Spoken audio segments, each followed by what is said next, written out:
December 7th, 1941, the Pacific erupted in fire.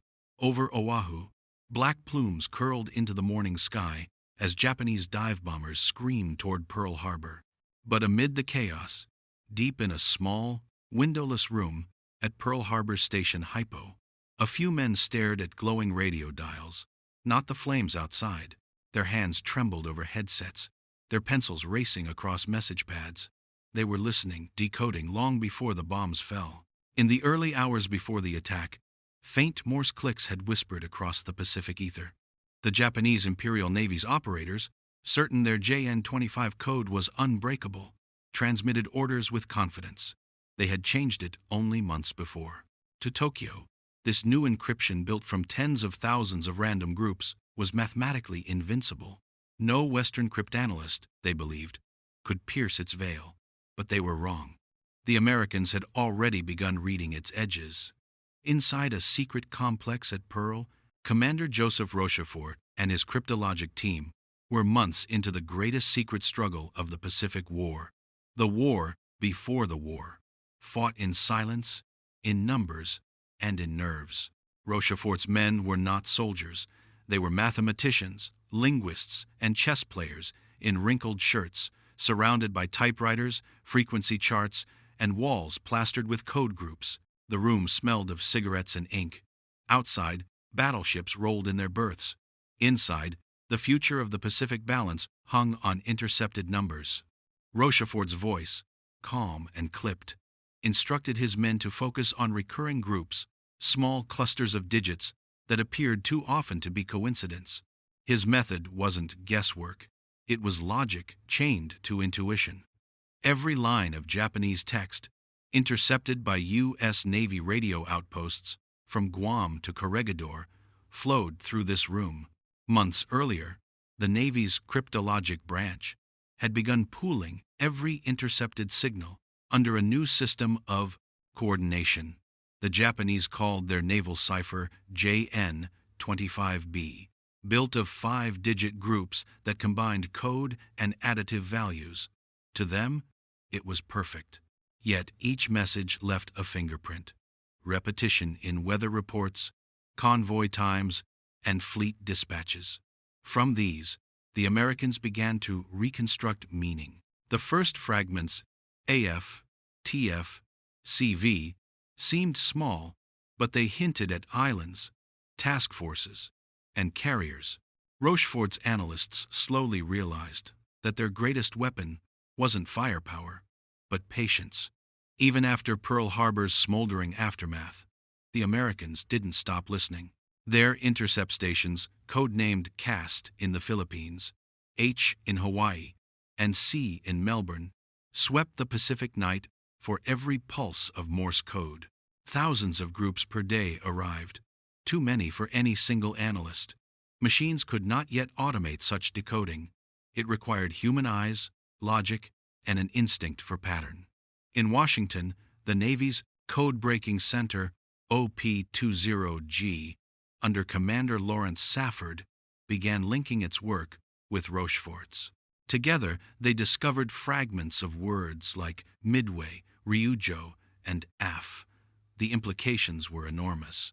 The Japanese Imperial Navy trusted their communications to radio waves stretching thousands of miles. Their operators followed strict discipline, transmitting with brevity, believing interception unlikely. Yet radio had a weakness. It carried whispers to anyone listening. The Americans had built massive antennas across the Pacific, hidden in jungles, buried on islands, sometimes disguised as ordinary weather stations. The engineers who built them were as vital as the admirals they served. Without the copper coils, high-frequency amplifiers, and precision timing devices crafted by technicians from General Electric and Western Electric, those intercepts would have been impossible. By early 1942, something peculiar began to happen in Japanese fleet operations. Convoys rerouted at the last minute. Orders arrived out of sequence. Tokyo's planners blamed mechanical delays or miscommunication. They could not imagine the truth that the Americans were inside their coded mind. At Pearl, Rochefort's men pieced together intercepted fragments, suggesting a massive operation brewing in the Central Pacific. The Japanese code referred repeatedly to F. The Americans suspected it might mean Midway, but Washington demanded proof. Rochefort devised a simple test. Instruct the Midway garrison to radio an unencrypted report that its water plant was broken. Within 24 hours, a Japanese transmission reported that AF is short of water. The room at Hypo erupted. They had just confirmed the next Japanese target. But before Midway came, months of mounting tension unfolded in the Pacific. The Japanese, riding high after their victories across the Philippines, Malaya, and the Dutch East Indies, believed American morale broken. Admiral Isoroku Yamamoto's strategy depended on surprise and psychological shock. He saw radio silence and cryptic transmission as the armor of his fleets. American naval intelligence, however, turned that armor into a beacon. Their analysts built full order of battle charts, mapping Japanese fleet positions through call signs and frequency habits alone. Engineers at Bell Labs designed new radio direction finding receivers known as HFDUF, allowing operators to triangulate Japanese signals within minutes. Each improvement meant the enemy's invisible arm grew more visible. Still, the Americans kept their secret buried deep. Only a handful of officers knew how deeply the Japanese codes had been penetrated. To reveal it prematurely would invite disaster. One leak could reset the entire cipher system. Messages to field commanders came disguised as reliable reconnaissance. Even Admiral Chester Nimitz, orchestrating the Pacific counteroffensive, received intelligence phrased as if from patrol aircraft rather than from Rochefort's intercepts. The secrecy was absolute. Every page of decrypt was burned after use. The men in Station Hypo signed oaths that would last decades beyond the war's end. The strain on them was enormous. They worked 12-hour shifts, their eyes red, their backs stiff, their nerves frayed. Each successful decryption felt like a heartbeat in a machine that couldn't stop. Rochefort himself, wearing his trademark red smoking jacket, often slept in his office. His analysts kept a world map on the wall, plotting every known Japanese ship by call sign. Every morning, they moved pins, a silent battle fought with needles instead of shells. Meanwhile, across the Pacific, Japanese officers still believed their cipher impregnable. Their communications division, under Rear Admiral Ryunosuke Kusaka, conducted audits after the Doolittle raid in April 1942, suspecting leaks from spies or aircraft reconnaissance. They never imagined that the Americans had penetrated JN-25 itself. Their sense of invulnerability led them to plan Operation MI, the assault on Midway, under the assumption that surprise was certain. As May 1942 turned to June, fleets moved toward the Central Pacific. Japanese radio traffic spiked, giving Rochefort's analysts fresh streams of intercepts. Call signs shifted, weather reports hinted at fleet movement, coded logistics messages described fuel convoys and aircraft readiness. It was enough to paint a picture. The Americans now knew where, when, and roughly how many ships would strike. Yet on the decks of Japan's carriers, men sharpened their swords and polished their aircraft, unaware that every move was being watched from thousands of miles away, not by eyes, but by minds behind radios and typewriters. The Americans had cracked their confidence as surely as they had cracked their code. And when dawn broke over the Central Pacific in early June, the outcome of a battle still unseen would depend not only on pilots and torpedoes, but on the invisible words already stolen from Tokyo's airwaves. What happened next would transform the Pacific War and shatter the Japanese officers' belief in secrecy itself. The Japanese officers aboard their gleaming carriers, Akagi, Kaga, Soru, and Hiru, sailed toward Midway in early June 1942 with absolute certainty. They believed their plan invisible, their intentions locked inside the impenetrable fortress of JN-25. Below decks, radiomen tapped out position reports and coded logistics updates, unaware that each pulse of Morse was already unraveling across tables of numbers in Pearl Harbor. For months, Commander Joseph Rochefort's team at Station Hypo had been peeling apart those transmissions, one group at a time, deciphering enough of the structure to know not just what the Japanese said, but what they planned to do next. The key was pattern recognition. JN-25 combined two elements: a codebook of 33,333 five-digit groups and a system of additive numbers used to disguise each group's meaning. The Japanese had faith in their mathematics. The Americans had faith in their patience. The cryptanalysts at IPO and OP20G constructed massive punch card systems, each card representing a fragment of a possible additive. Engineers from IBM modified commercial tabulators to sort these sequences thousands of times faster than by hand, turning arithmetic into an industrial weapon. Through these machines, the Americans could spot identical addends used across multiple messages. When they found repetitions, they began to strip the additives away, exposing the raw code groups beneath. Step by step, the fortress cracked. Half short of water had been the first full proof. Now, in late May 1942, the analysts recognized new sequences groups linked to aircraft carriers, to fuel tankers, to the Special Task Force designated First Mobile Force. Rochefort and his linguist, Lieutenant Joseph Finnegan, concluded that Japan was preparing for an operation involving 4 carriers and 2 invasion groups. That was the blueprint for Midway. The realization triggered the most audacious gamble of the Pacific War. Admiral Chester W. Nimitz, commanding from his headquarters at Pearl Harbor, trusted Rochefort completely. On May 27, he ordered every available American carrier, Enterprise, Hornet, and the hastily repaired Yorktown, to steam northeast of Midway and wait in ambush. The Japanese believed the American fleet would be hundreds of miles away, still licking its wounds from the Coral Sea.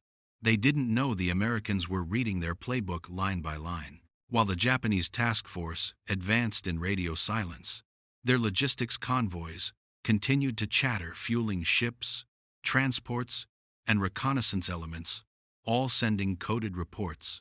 Each one became another breadcrumb for Hypo.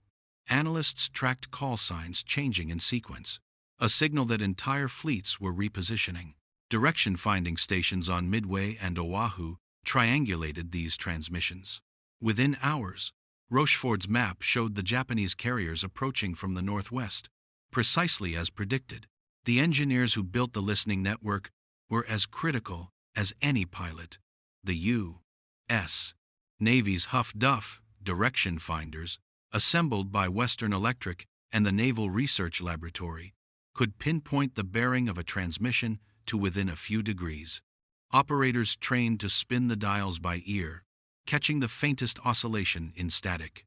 These signals gave Nimitz the confidence to place his carriers at Point Luck, an invisible box of ocean directly on the Japanese approach route. At dawn on the 4th of June 1942, the silent war of numbers exploded into fire. Japanese carrier planes launched toward Midway, unaware that 3 American carriers were lurking just beyond the horizon. As their attack waves formed, U.S. reconnaissance aircraft from Midway spotted them and radioed the contact back. The Americans already knew the timing, the headings, even the target priority from code intercepts. Every decision Nimitz made was informed by Rochefort's decrypts. For the Japanese officers on Akagi's bridge, the first sign that something was wrong came when American dive bombers appeared overhead hours earlier than expected, from a direction they considered impossible. Admiral Chuichi Nagumo's staff hesitated. How could the enemy have known? Their scouts had failed to spot any American fleet. Confusion spread through the flag plot. Pilots rushed to rearm aircraft with anti-ship bombs instead of land ordnance. The delay would prove fatal. At 10:22 a.m., U.S. Navy SBD, Dauntless bombers from Enterprise and Yorktown punched through a thin layer of cloud and found the Japanese carriers exposed. Within 6 minutes, 3 of Japan's 4 carriers were burning, struck by precision hits that ignited fueled aircraft across their decks. The sea boiled with flame. The 4th, Peru, survived long enough to launch a counterstrike, but she too was located and destroyed that afternoon. The Japanese officers who survived Midway later wrote of their disbelief. "They seemed to know every movement before we made it," recalled one surviving staff officer from Kaga. "Our wireless discipline was perfect. It was impossible they could know. The truth that their own code had betrayed them was beyond imagination. They assumed spies or broken radio silence." Tokyo ordered immediate audits of the cipher system. Nothing seemed wrong. JN-25 was mathematically intact, its additive tables secure. Yet the Americans had read enough of it, perhaps 10 to 15%, to turn probability into certainty. The victory at Midway owed as much to engineering as to courage. The code-breaking effort depended on radio operators capturing clean signals, on technicians maintaining vacuum tubes in tropical heat, on IBM tabulators calibrated to fractions of a millimeter. The men who greased gears and replaced filaments at Station Hypo were invisible soldiers in the battle that turned the tide of the Pacific. By June 5, Rochefort's analysts were still at their desks. While carrier decks burned thousands of miles away, they monitored frantic Japanese distress calls. The code groups they intercepted described rescue operations and fleet withdrawal orders. They realized, with grim satisfaction, that Japan's carrier strength, once the most powerful in the world, had been shattered in a single day. In Tokyo, Admiral Yamamoto was stunned. The loss of 4 frontline carriers and over 300 aircraft was a strategic catastrophe. He suspected an intelligence leak, but could not pinpoint its source. JN-25B had been distributed only to senior fleet officers. His communication staff insisted the code remained safe. Even so, Yamamoto ordered a full revision. By the time the new version, JN-25C, entered service in August, the Americans had already begun breaking it again. Technically, the Americans' success was astonishing. The Navy's cryptologic division processed millions of code groups per month using card sorters and punch analyzers. Mathematicians such as Agnes Driscoll and linguists like Lieutenant Finnegan continued to refine pattern charts, identifying cribs predictable phrases like weather or logistics terms that could be used to infer additives. Each breakthrough was recorded, verified, and tested against intercepted traffic. By war's end, they had reconstructed nearly 80% of the Japanese naval codebook. The implications extended far beyond Midway. Intelligence from these decrypts, later codenamed Magic, guided submarine ambushes, aerial interceptions, and convoy routes. In one case, it allowed U.S. forces to shoot down Admiral Yamamoto's plane in April 1943 after reading his travel itinerary directly from JN-25 traffic. The operation's success remained one of the most closely guarded secrets of the war. Yet in June 1942, as the smoke over Midway cleared, only a handful of men in the world understood why the battle had truly been won. The Japanese officers scouring their shattered decks could not believe that their sacred code, the one they had trusted with the Empire's fate, had been compromised by foreign minds, armed not with guns, but with pencils, frequency charts, and relentless logic. Their disbelief would soon turn into paranoia. From that point onward, every Japanese radio operator was under suspicion, every transmission second-guessed. The enemy they could not see had invaded their most private language. And in that silence after Midway, Japan's naval command began to feel the slow, unseen pressure of a truth they could never publicly admit, that their words had already surrendered long before their ships ever did. The psychological and strategic consequences of that realization would echo far beyond the Pacific, reshaping both code warfare and the very concept of secrecy itself.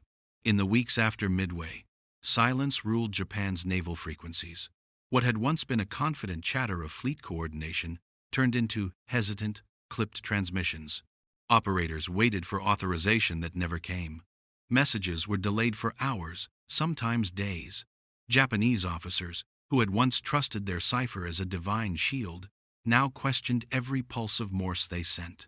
Behind closed doors, the Naval General Staff ordered an investigation that produced no answers. Their code was perfect, mathematically sound, logically flawless, and yet the Americans seemed to see everything. The humiliation ran deeper than defeat. It was a wound to pride, to the belief that Japan's intellect and precision outmatched Western improvisation. The Americans, for their part, knew that the true battle was just beginning. Code-breaking had given them a glimpse of victory, but maintaining that edge required constant adaptation. Station IPO and its sister sites became production lines for intelligence. Engineers rewired radio intercept receivers to handle new frequencies as Japan's fleet shifted bands. IBM punch card systems were expanded, and naval cryptanalysts worked alongside civilian mathematicians to refine additive recovery formulas.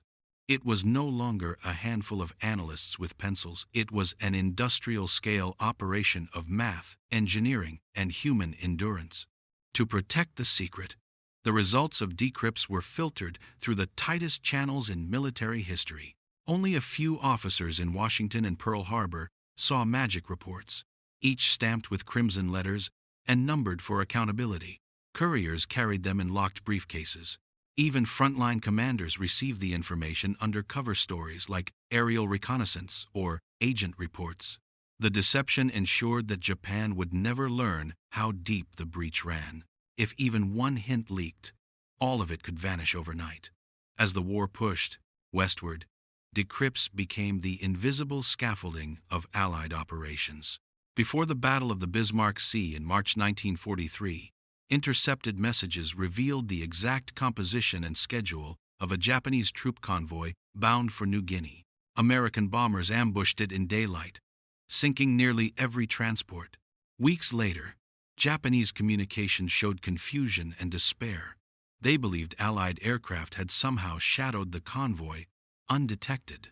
They didn't realize the eyes watching them were in listening posts thousands of miles away. The psychological toll on Japanese officers grew heavier. Captured diaries from naval personnel later described an atmosphere of suspicion bordering on paranoia. "We cannot speak freely on the radio," one lieutenant wrote in 1944. "The enemy always finds us. It is as if he lives inside our wires." Another reportedly told his crew that the gods have abandoned our codes. That fear undermined morale more effectively than any bomb. Officers began resorting to couriers or coded wordplay, replacing numbers with metaphors in an attempt to confuse the enemy. None of it worked. The Americans adapted every time. By late 1943, the codebreakers had moved beyond JN-25 to intercepting Japan's diplomatic traffic as well. Messages between Tokyo and Berlin revealed insights about Axis cooperation, troop strength, and even submarine construction. The engineers at the Naval Research Laboratory developed improved beam antenna arrays, boosting reception across the Pacific by up to 40%. Maintenance crews in sweltering jungle outposts risked malaria and enemy raids to keep these receivers online. Their silent contribution meant that every time a Japanese officer transmitted, an American ear was already tuned in. For Admiral Nimitz, the advantage became a strategic compass. During the Solomon Islands campaign, decrypted traffic revealed Japanese reinforcement plans days in advance. This intelligence allowed American submarines to position themselves along convoy routes with deadly precision. Between 1943 and 1944, Japanese merchant shipping losses quadrupled. Each sunken ship tightened the noose on Japan's economy.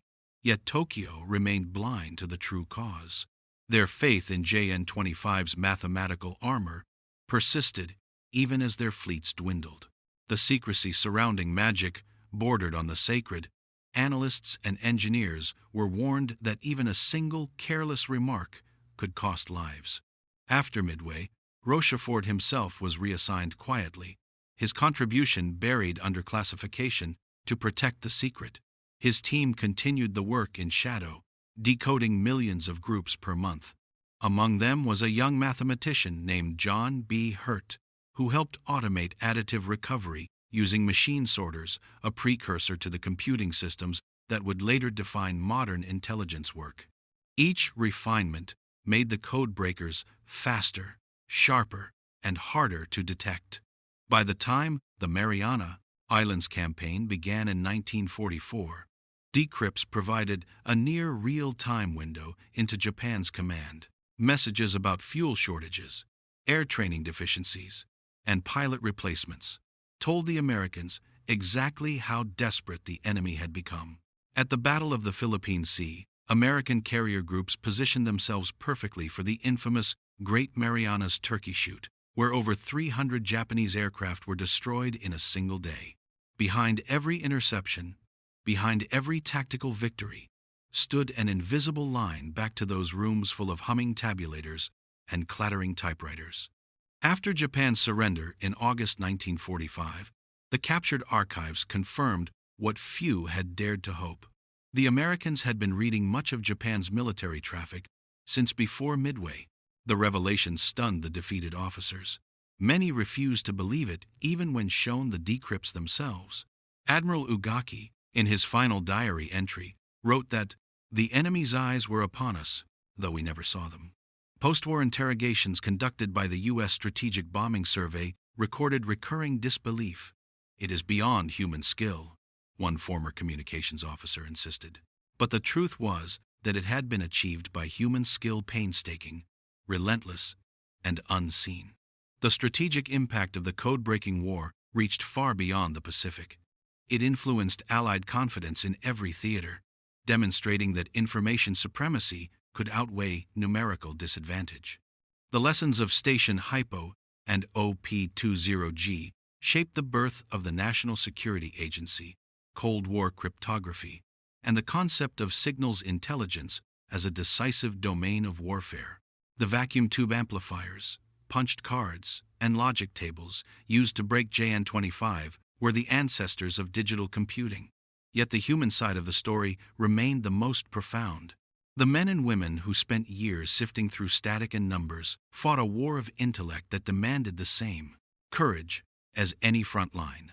Many never received medals or public recognition. They returned to civilian life, carrying secrets they could not share for decades. Only in the 1,970 seconds did the full extent of their achievement become public. By then, most of them were gone. For the Japanese survivors, the legacy was one of awe and humility. Their own engineers had built magnificent machines, but they had underestimated the power of analytical persistence. The belief that codes could guarantee invisibility had crumbled.